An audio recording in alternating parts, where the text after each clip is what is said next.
Hello guys, naami diri karon sa Alaminos project. I-update lang nato ang atong project nga bungalow house diri sa Alaminos. So mao ni atubangan og maupod ni ang kilid.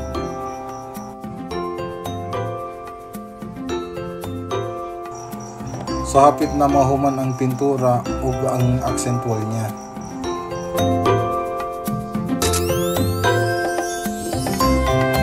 Maupod na ang likod, hapit na pag mahuman. So masulod ta sa sulod, makita nato halos hapit na mahuman ang ceiling. Maupod ang mga suga, ang mga aluminum profile na lang ang wala pa nabutan.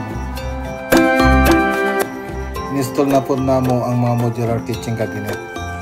Napod may butang mga LED lights diri sa kabinet nato. Body ay niya ang master bedroom o ang toilet and bath.